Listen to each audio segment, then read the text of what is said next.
Bachelor of Screen Production is a partnership between Excelsior College and Sydney Film School. Excelsior's pedigree in the academic world is second to none. Sydney Film School, we teach filmmakers how to make films. So in this course you get both the theory and the practical merged together so that you understand what it is to not only tell stories but actually execute them so that you can deliver those to an audience. Excelsior has a wonderful campus, including a theatre, and students study there for some of their subjects, and 25 minutes away they study at Waterloo Studios, which is the home of Sydney Film School. Waterloo Studios is a fully functioning production studio. We have sound stages, edit suites, rehearsal rooms, screening rooms, and the equipment that we use is professional. We have partnerships with a whole range of different professional suppliers. We've put everything under the one roof.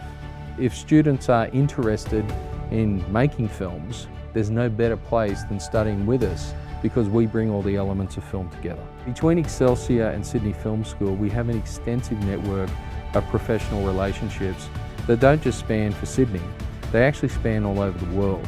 I wish I was 18 again and I could start this program. It has the right balance between the theoretical aspects of filmmaking, the understanding of storytelling, but also the philosophical elements of what are you going to make films about. We effectively push you off the cliff. We get you to fly. We get you to go out and make films in an incredibly supportive and an inspiring environment. And we really have one saying, which is this: your vision. We want you to make the films only you can make. We get you to understand who you are, why you want to tell these stories, how to execute the stories, and ultimately how to make the film. And here's the greatest thing: share your stories with the world.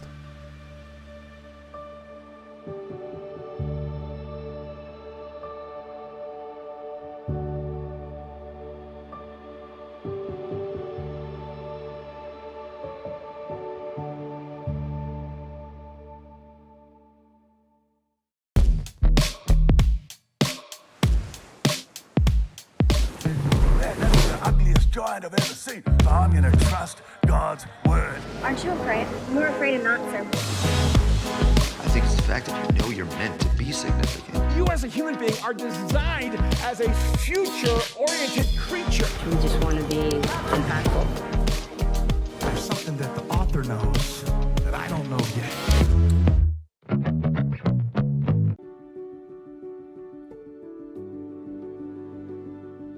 Hello, and thanks to Excelsior College. Welcome to a very special interview as part of the Connect 20 Media and Art Summit. I'm Mel Wade, and joining me from Auckland is Luke Weston. Yay! Thanks, Mel. Yeah, coming up in a few moments, we're joined by Danielle Redford of Heritage Films in a conversation with Brian Bird and Jason Pamer. They're exploring their success in episodic TV and faith-based feature documentaries. Now, many of you may know these two gents. Jason Pamer is the producer and writer of The Heart of Man, which has been released in theatres in over 30 countries.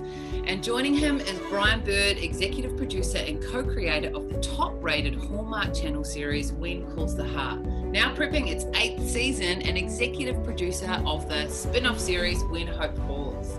So good. Well, we really hope you enjoy this conversation. With thanks to Excelsior College, here's Danielle Redford. Jason Pamer and Brian Bird, thank you so much for joining us for this time. Thanks for jumping on a Zoom call all the way down to Australia. It's quicker than a flight, so I guess that's a bit of a win. I have a bunch of questions that we can work through, but I'd love, before we kick off, if you wouldn't mind introducing yourselves. Jason, do you want to go ahead? The only one that needs to be introduced because the other one's known already. That's fair. I'm a producer, writer, live in Seattle, Washington with my wife and 2 kids. Been in the industry for a little over a decade.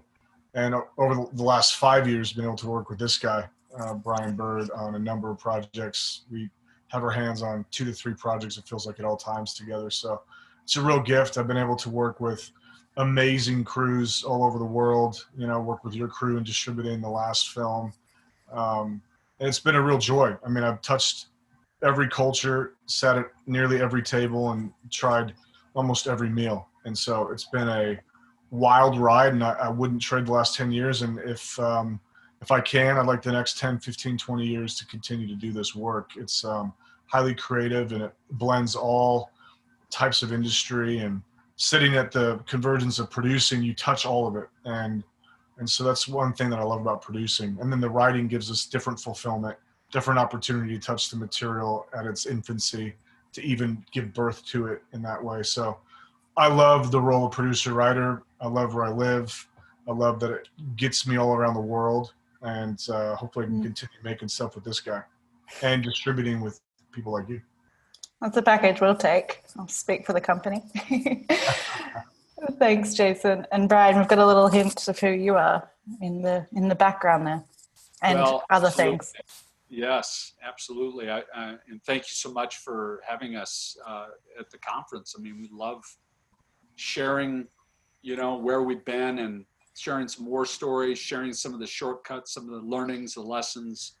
I've been doing this for about 35 years, and my family still wants me to come home at night. They still love me. I still only have one wife of 39 years. So somehow, some way we've been able to get through that. But it's been exciting to work with Jason on several projects now, but the one that you folks down under know most probably at least from us, is The Heart of Man. And it was just such an honor to executive produce that with Jason and Jens and the rest of their team.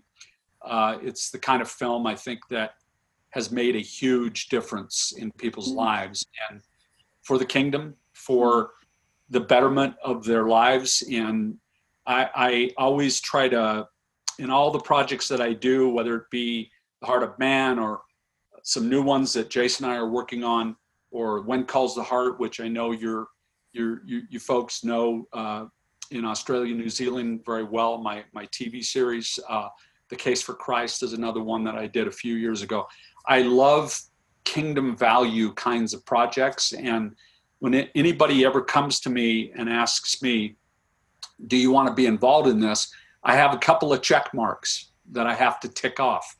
And first of all, does it have kingdom value? And if it does, then I can check that off. Second of all, do I love the story? Does the storyline or the material, the idea, does it light my personal jets? And if I can check that off. And the third thing is, if my skills match the project, if what I can offer matches what the project needs, then I'll hit that third check mark. And for me, if I get those three check boxes checked, I say yes. And you have to be a yes person in this business. I really believe that. If I can hit those three yeses, then I say yes. And then I just make a quick prayer and I say, okay, God, I've said yes. Now you figure out the rest. Because we're in an impossible business, and the only way the impossible becomes possible is you chip away at the impossibility a little every day until you're on a set and somebody is shouting action, and you say, how did we get here? So that's sort of how I roll. And so I love hearing from Jason when he calls and says, hey, there's this project that we might be able to get our hands on. Are you interested? I love saying yes to those kinds of projects. I love that, chipping away at the impossible bit by bit every day. That should be more comforting to me as a young producer, but it does sound familiar. And so if it's worked for you for a while, that's a really great segue into a question I have for you, Jason. Thanks, Brian, for those three yeses. I think they're a really good guideline. And even for all of us to be developing what our yes is, what's our big yes, what's our emphatic yes. Right. But Jason, you've worked across formats and stories of many different shapes. Your slate doesn't take one form. It's not one version of traditional media. How do you know when a project is a right fit for you? What are your yeses? What are you looking for? Probably less spiritual than Brian's. Maybe not. Maybe just framed differently. But I think, when I watch it, would this be something I would want to consume? This probably goes to his light the jets thing. Like, is it something that I would get excited to go, curl up in the media room and watch? And so that's kind of the first thing. I think, a unique take on it is something that Jens is my producing partner and I in Cypher Studios, we want to bring to bear on any of the material, but is there a unique POV within this materials or something that the world hasn't seen yet in this way? And then can we bring to bear our palate and our taste buds and then bring a bigger team around it that can think the same way? So is there that unique thing about it that it can be perceived differently than maybe, because, you know, you can tell the same story a lot of different ways. And I think if the different way is clear to me, then I think it's something worth pursuing. And then, you know, as a producer, I'm always thinking about like, okay, I got to like it. Will the marketplace like it? Is there an appetite out there? Is there a buyer? Is there a financier? Is there an investor? So I'm thinking equal parts. Does it light me up? And does it light someone else up? Because I'm about to take this to somebody else. Could be a Brian, could be another investor, could be a streamer, could be another distributor. And is it going to light them up? So yeah, does it light me up? Is it something I would want to watch? I love, you know, Jens and I love true stories. There's something really beautiful about that. So biopics will have our ear maybe a little bit easier. Yeah, leave it there. Good. I guess it's that question of personal taste as well, and cultivating those instincts, which is something that takes time, takes the wins, it takes some of the big no's on the other side as well. Yeah, and Brian, you know, I've learned a lot from him. One, you know, the yes, be a yes man, and then also the power of no. I think those two things can be both true at the same time, and that's something that in this season right now, we've been able to say yes a lot, which has put us in a really beautiful position. And now it's exercising the power of no strategically, so that you can execute on the yeses you've committed to. You know.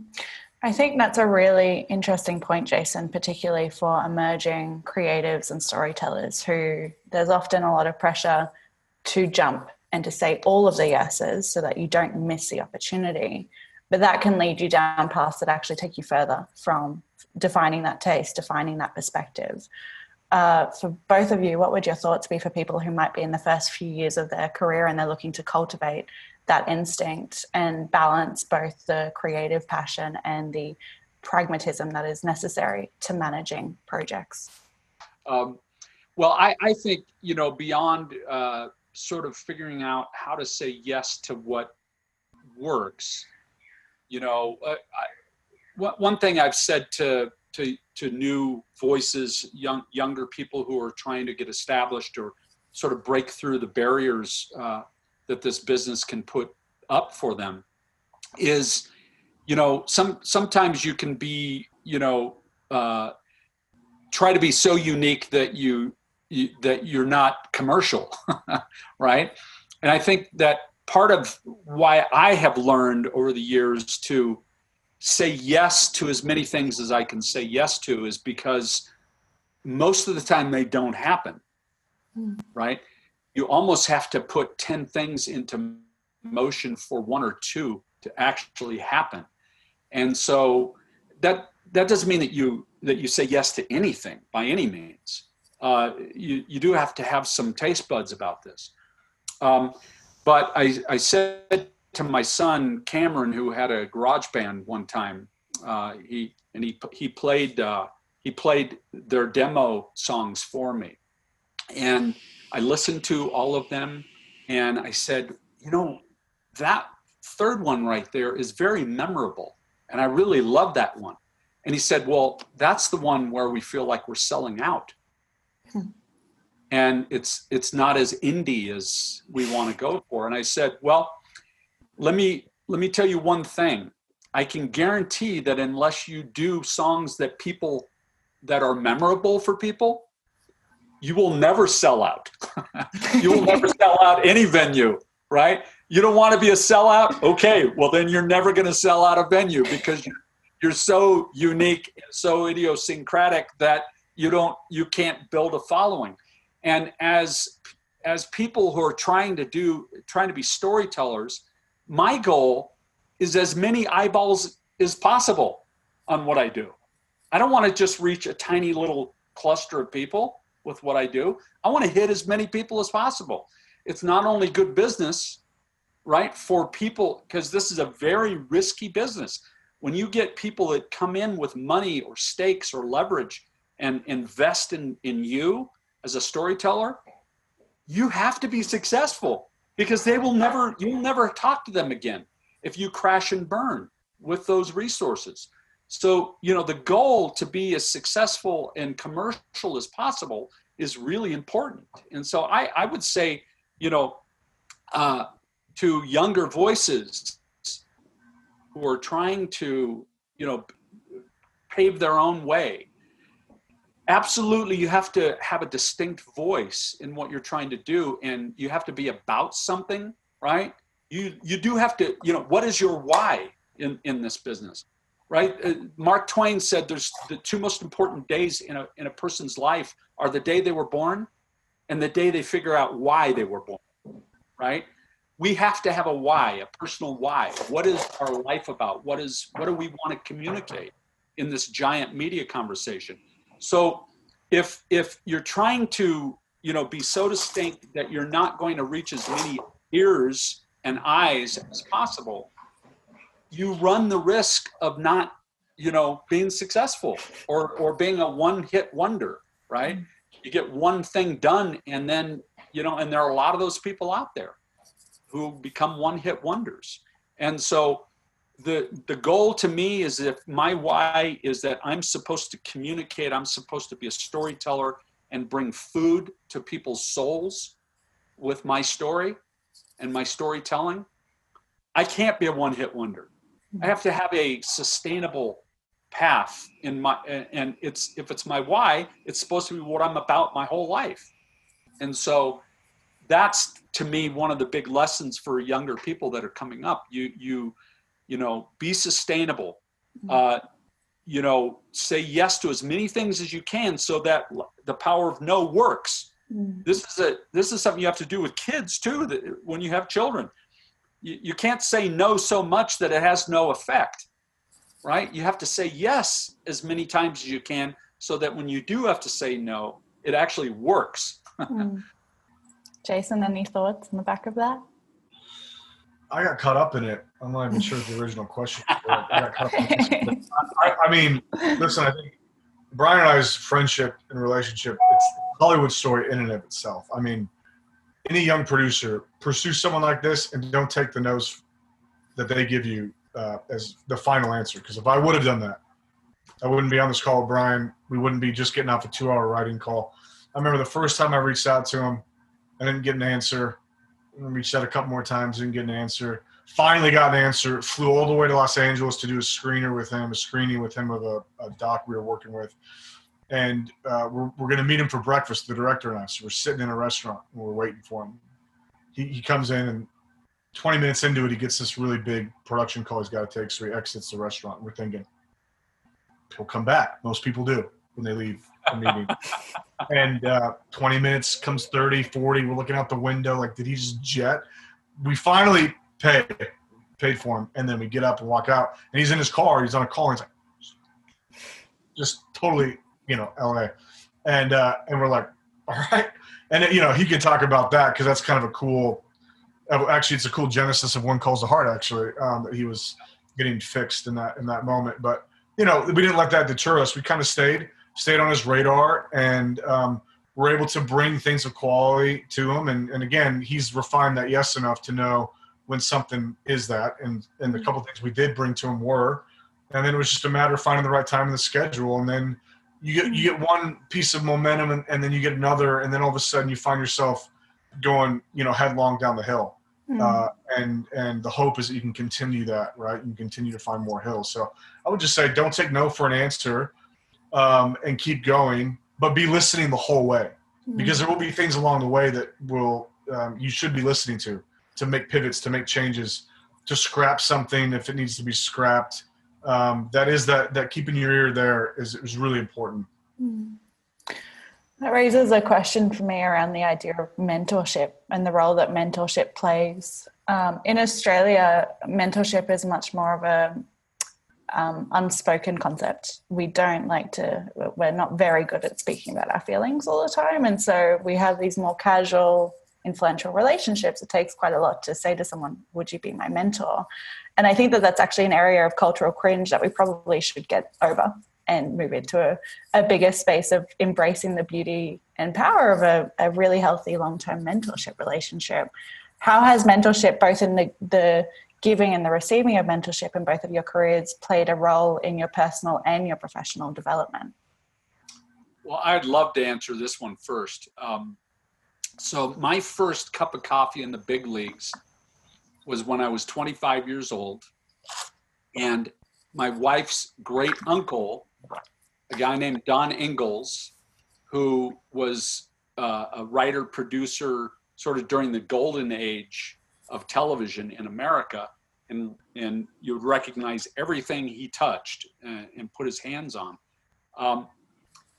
My wife cornered him and I was a journalist when I first started my career. I went to journalism school. I was working in newspaper work and magazine work early during that part of my life.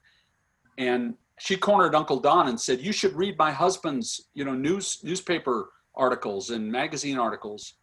And he was kind enough to say yes, whether he was guilted into it or he was just a good guy, probably a little bit of both. He said yes.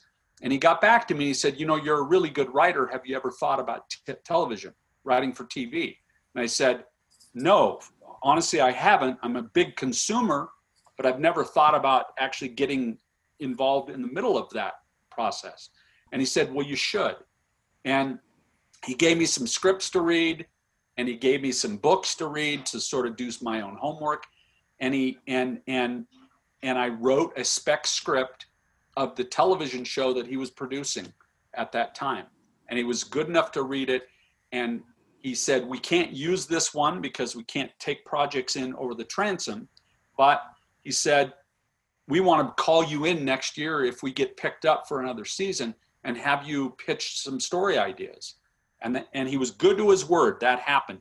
I brought some story ideas in for that show. It was an old show called Fantasy Island, which you guys are way too young to even know what that is. But it was a big hit on ABC in the US. And so I had my first chance to write a TV episode because they liked the stories that I pitched. And he said, "Brian, nepotism can open a door, but your chops have to keep the door open." And he also said to me, he said, "Somebody opened a door for me when I was your age. And they made me promise to leave the door open for somebody else." And he said, "I'm exacting that same promise from you right now. I'm opening a door for you. You have to leave it open for somebody else." And to be honest with you, my whole career, I've been trying to fulfill that promise. I feel like mentorship is so important, not only from a spiritual standpoint, a faith standpoint, but also just a personal value standpoint. If I believe I have good values and good ideas for the world, why would I not want to clone myself in somebody else? Why would I not want to pass those ideas down to the next generation? And so my relationship with Jens and Jason started out like that, but now we're peers. Now we're actually working together.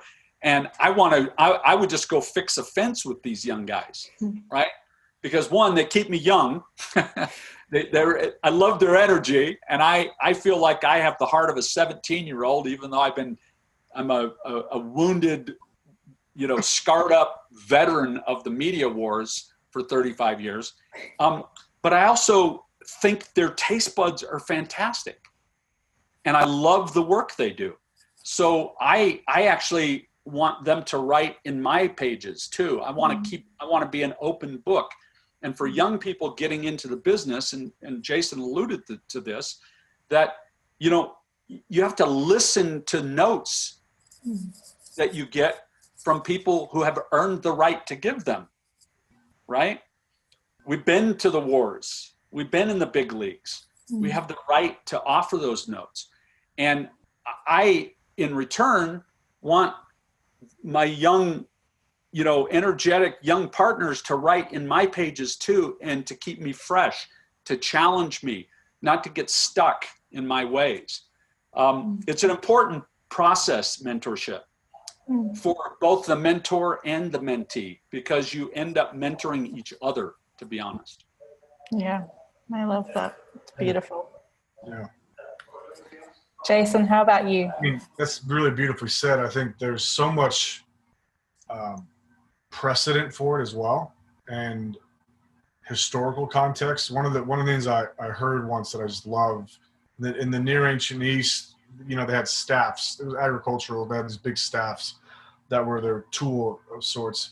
And I didn't ever pick this up on any of the reads of the ancient Old Testament texts when they would talk about these. But a historian talked about, they would carve their story in at the top of the staff and work their way down over their life. They'd be carving in major moments, major things that happened. At the end of their life, they would give that staff, and that would be a thing given to the next generation.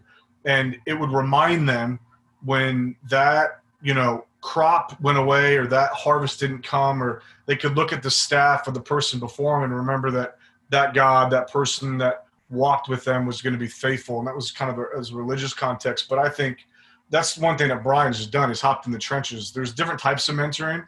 The one that Brian is at least employed with us is just hops in. He was on every call, on the calls, negotiating live for the Heart of Man stuff. Then this writing thing that we just entered into, I had a lot of trepidation because I felt pretty confident and competent in the producing side, and never had jumped fully into the writing, kind of danced around it in many ways over the years. And Brian and I had many conversations of me trying to get out of it, and Brian was always there to encourage. No, I think, to his mentor's point, I see something in you, and I wouldn't waste my time if I didn't trust me on this. And so it was a trust thing. It was like, he doesn't even know fully the anxiety I had before about doing it. And we're getting paid pretty well to do it. And there's that relationship. And, we're going to be producers on this too. So there's that expectation. There was just quite a bit. And I would not have done it without his forceful but gentle prodding of like, no, you can. In fact, we can. And let's go do it together. So again, I think that version of mentoring, of passing on the story, the staff, and then walking with someone through a field and doing the tilling together is a real great gift. It takes way more effort than hopping on a video call and or teaching a class. That's good and should happen. It's way different to mentor in the fields, in the city gates, out in the Badlands. I really value those thoughts on mentorship. I love as well that it's a cyclical process, that no matter what point you are in your career, you don't have to wait for the 35 years of experience before you can start to be the giver of that gift. And as you've mentioned, Brian, that there's so much to be gained from, although I think you might need to check your sources, because Jason is no longer fitting into the keeping you young category. So you might need to age down. It's the only card I'm playing right now. Let me keep it for you. You got about 2 years. From my vantage point, it's like all young. It's all young. So, honestly, my goal in our relationship is I hope Jason is far more successful than I have been, and I can count, several young writer, producer folks who have shot past me and are doing much better than I in terms of their careers. And I was there. I got to speak into it. I got to do some of the mentoring for them. And front row seats. That for me is so gratifying. It's a legacy of mentorship to me that is as valuable as any of the writing or producing credits that I have. It's really cool. It's to me, it's just such an obvious thing, right? If you're in the middle of nowhere and you stumble upon a city that you want to settle in, and there are people sitting at the city gates and they've been there a bit, you're going to want to talk to them about which merchants to avoid, which streets to go down, which places I can find rest at. You're going to want to get their insight to know where in the city. And then when you exit the city and you go back out into the wild, they've been there too. And these are the people that you should be talking with.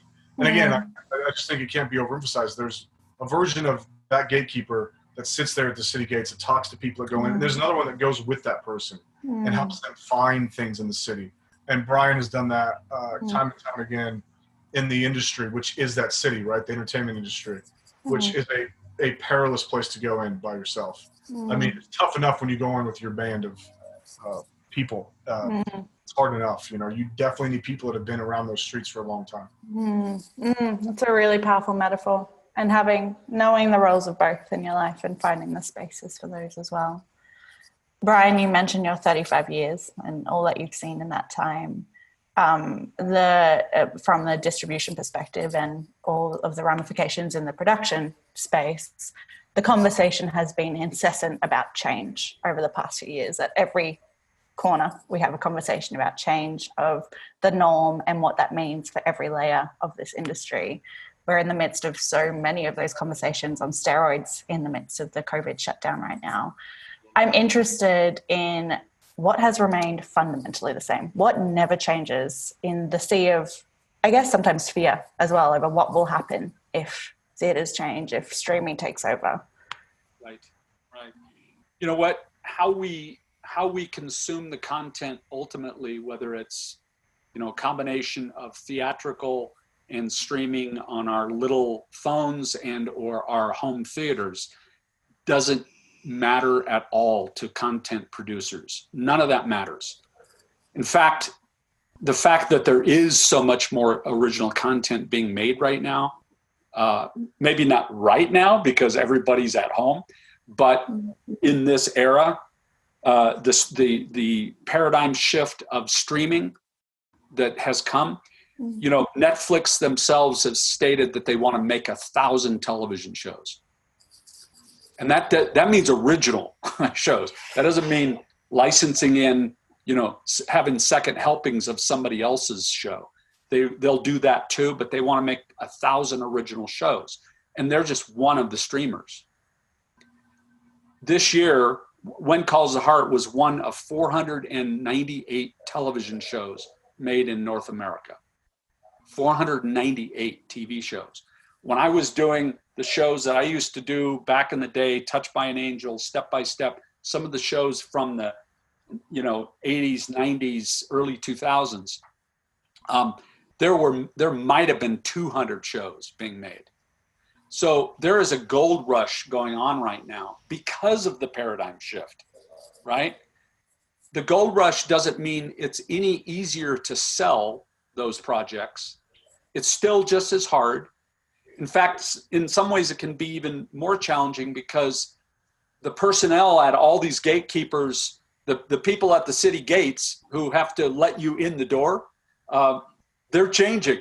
They're constantly changing. They're moving from here to there, and it's revolving chairs, musical chairs, and revolving doors for those folks.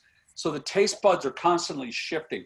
These people are looking for this today, but tomorrow it might be different, right? So it's still just as challenging to try to sell into that marketplace. But for those who have earned the right to be in the chair, have earned the right to be in the meeting, there is a gold rush going on right now. Story is food. Story is absolutely food. It's soul food.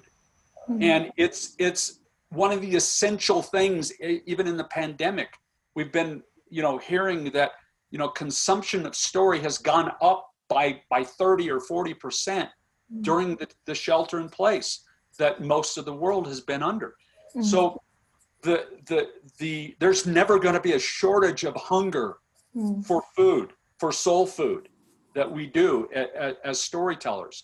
So, you know, content, you know, is king always. Story is always king. And there will never not be a need for it. And even if IA can, you know, or AI can approximate what we do as storytellers someday, it'll never really work. It'll never really hit the nuance that comes from the human heart and the human soul, either in the need for content, the need for food, or in the ability to produce that food. We are food producers as storytellers and content producers. So I tend to sort of laugh when I hear, you know, people, you know, talking about sort of the crisis of, you know, what are we going to do? You know, theaters are closed down right now. What are we going to do? No, I'm telling you, it's no different than going into a grocery store and filling your cart up with essential items that you need to survive. I really believe that more than ever. So nothing has changed about the hunger for story. Nothing has changed about that. That will always remain the same. And what is it that every little kid says to their parents when you're putting them to bed at night? Tell me a story. Every kid asks for a story when they're being put to, how come? It's because they're starved to death. We as human beings require story for our sustenance. And I'll even say this, even if you go back into the caveman days, those cave paintings that archaeologists and find on the cave walls, you know what that was for? That was the kids saying, tell me a story. And so the father was painting on the cave wall, right? The story. I really believe in that. I think that's where that comes from.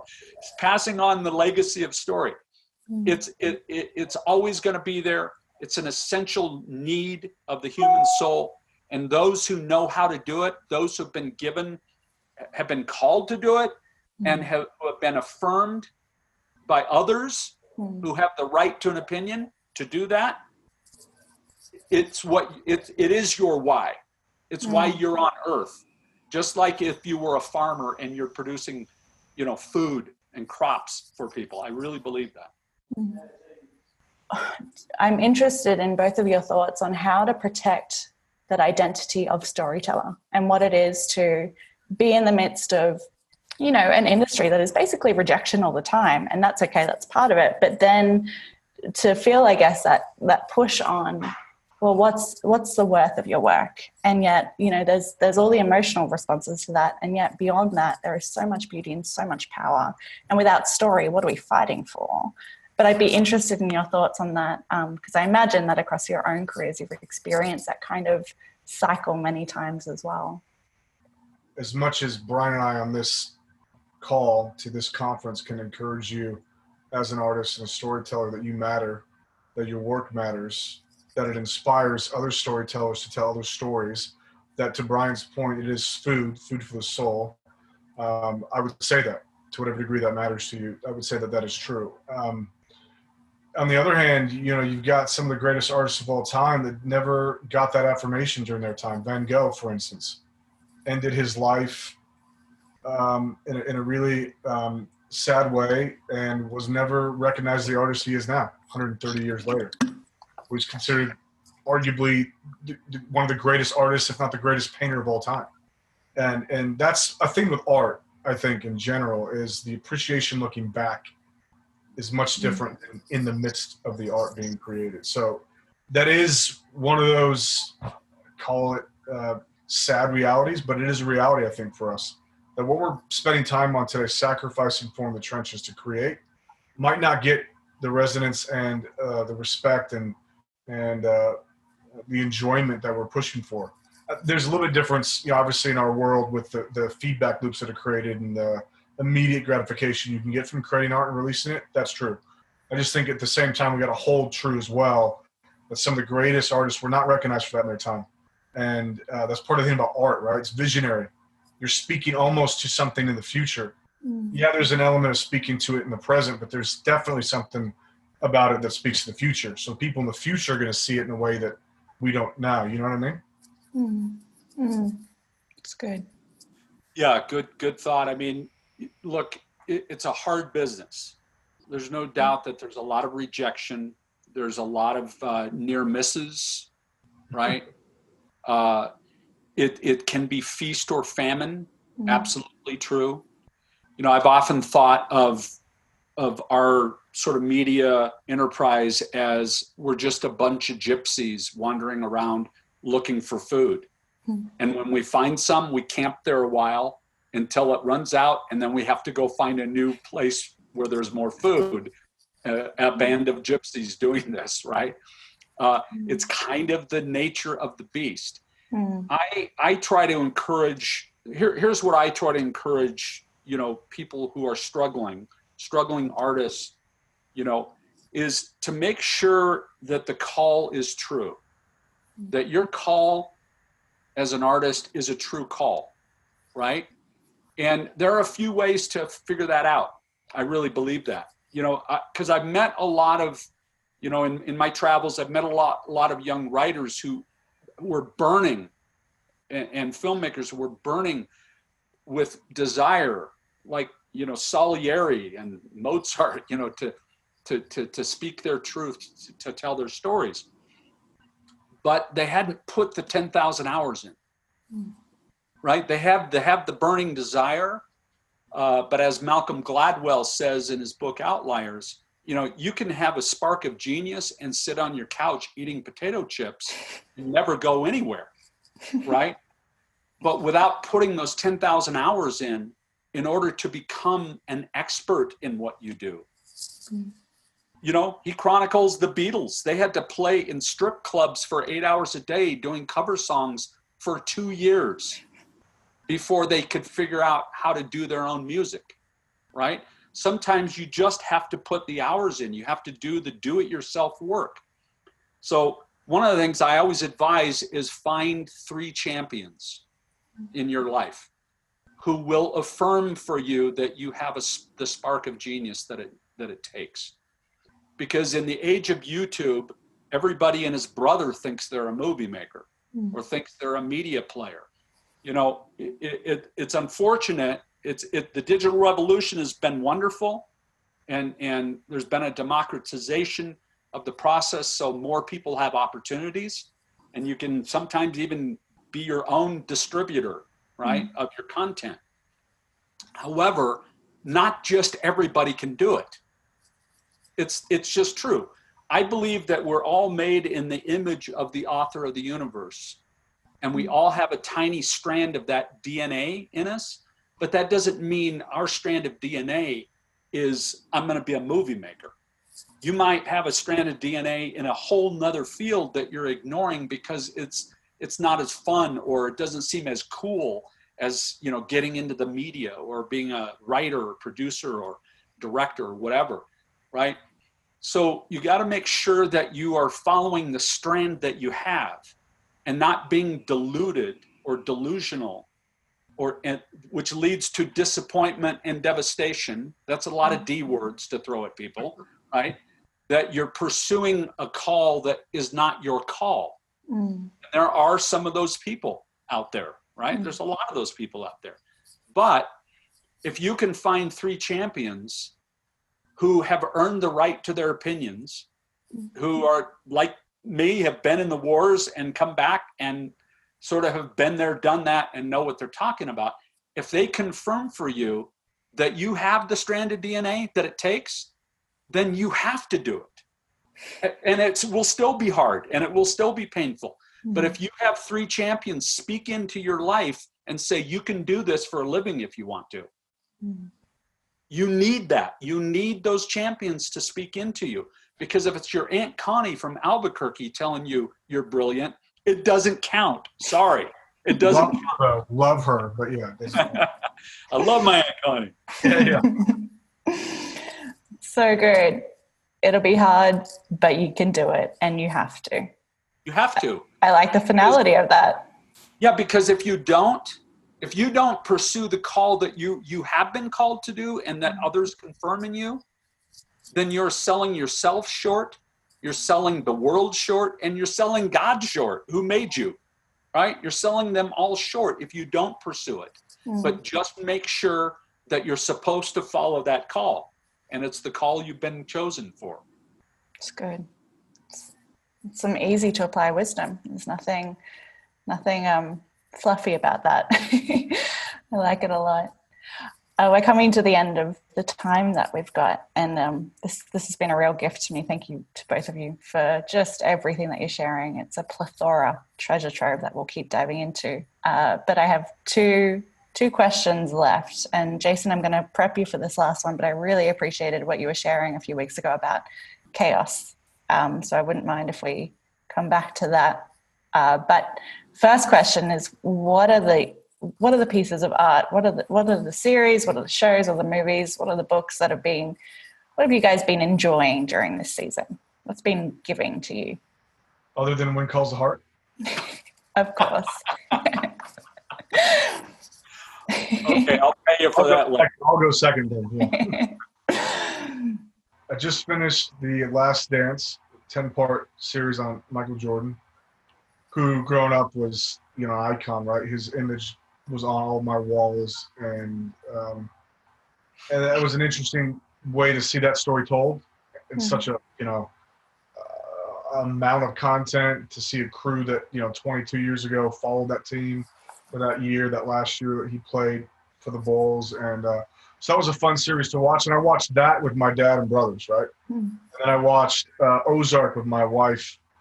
And then I'm watching Up with my kids right now. And I'm watching, you know, I'm just watching all these different types of contents. And I'm watching McMillions on HBO. I think it's HBO. You know, my favorite show, I'll land the plane with this. My favorite show, it could be maybe ever, second to When Calls the Heart, but up there, is Billions. To me, it's arguably the best writing and acting I have seen out there. The writing is so sophisticated, so complex.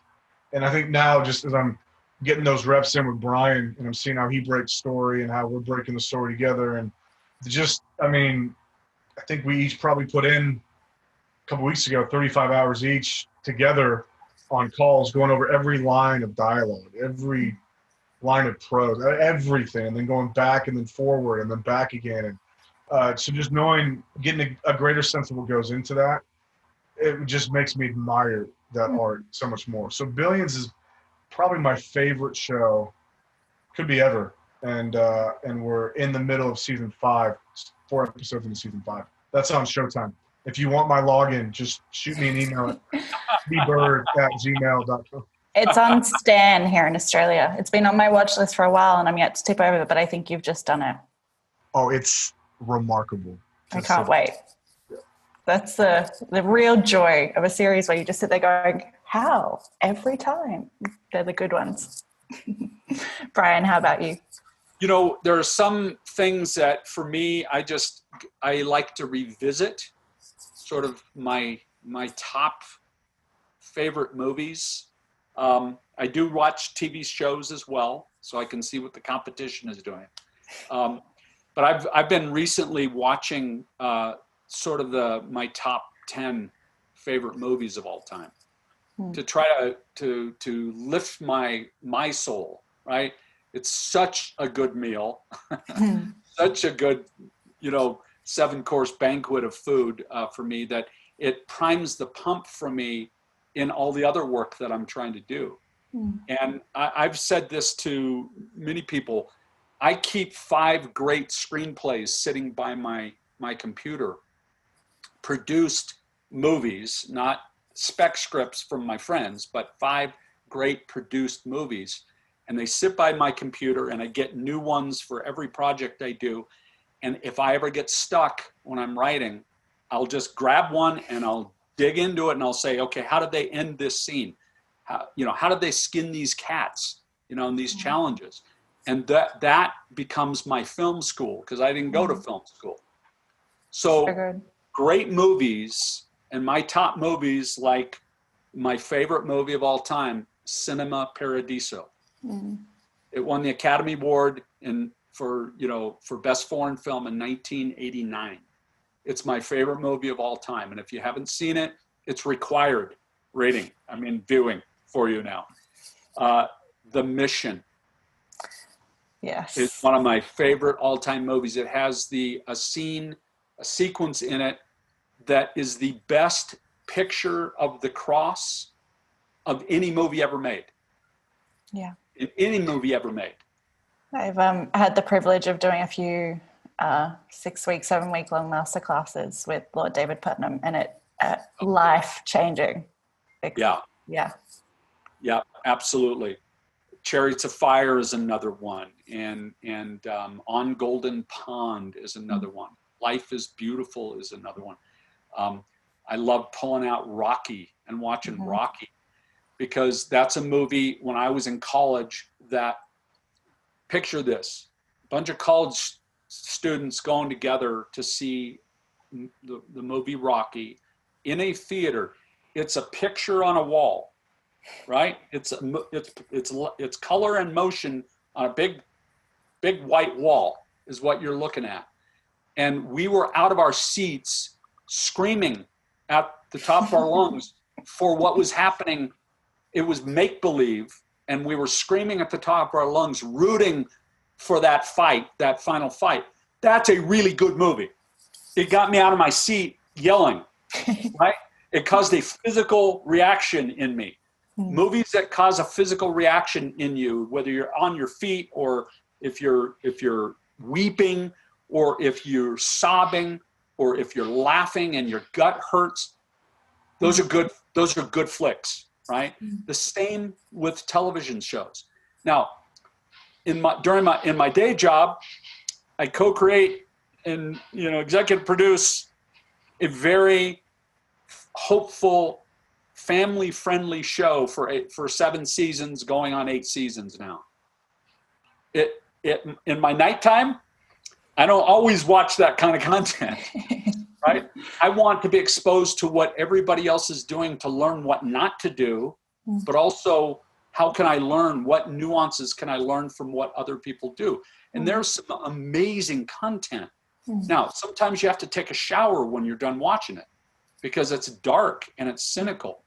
But there's a show called Breaking Bad that you probably know about. It is one of the most fascinating anti-hero reverse character arc shows that you could ever watch, because it literally is about the it's the hero's quest going from good to bad. It ends horribly. But it's a great cautionary tale about human nature and the nuances of human nature. So anyway, there's lots to see. There's a smorgasbord. There's a show on HBO called Succession, which is amazing. It's an amazing show that is roughly, chronicling Rupert Murdoch's family. I mean, it's sort of it's an homage to Rupert Murdoch's family. We Aussies are real proud of that exploit on that one. It's a crazy good show. It's a crazy good show. So anyway, there's lots to see, and I personally encourage people to watch things that prompt a literal physical reaction in them. I love that. My friend is watching Succession for the first time on my recommendation a few months back, and so the texts I'm getting from him are all, I jumped out of my seat, I couldn't move, I can't look. And that's some good writing. That's, you want to talk about moving people, physically moving them is not a bad thing to aim for.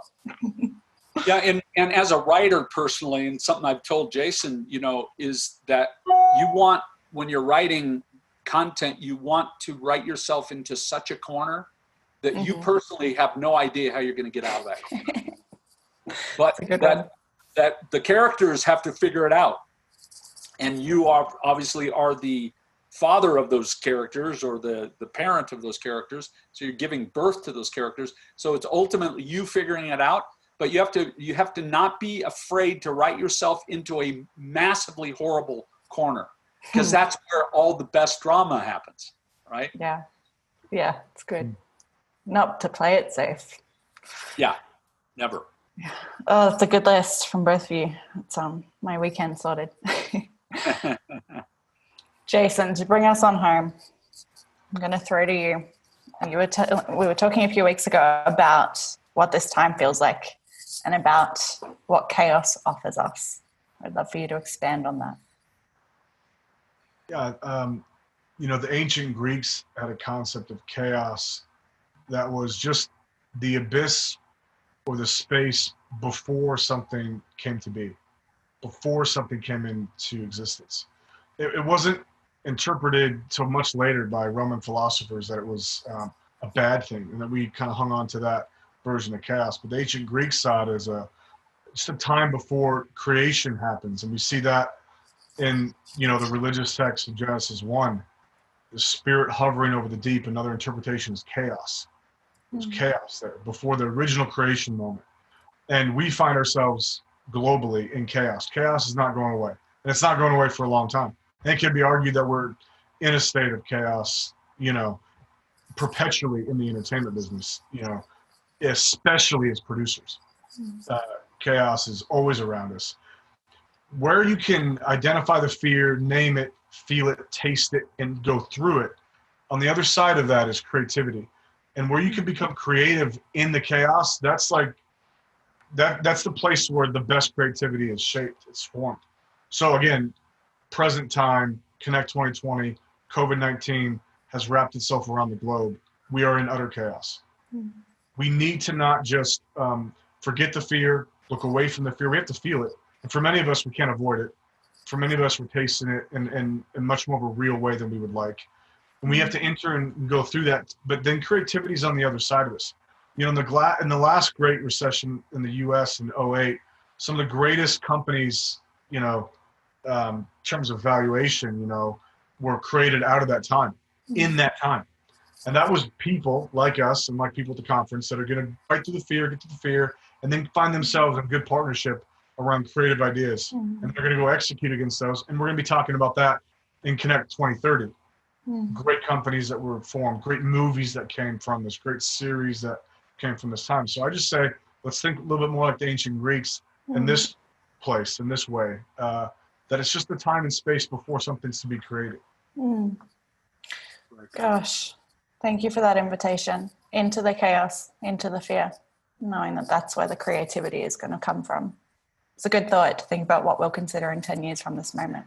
Thank you, both of you. Thank you, Jason. Thank you, Brian. Thank you for sharing so generously in this time and just for sitting with us.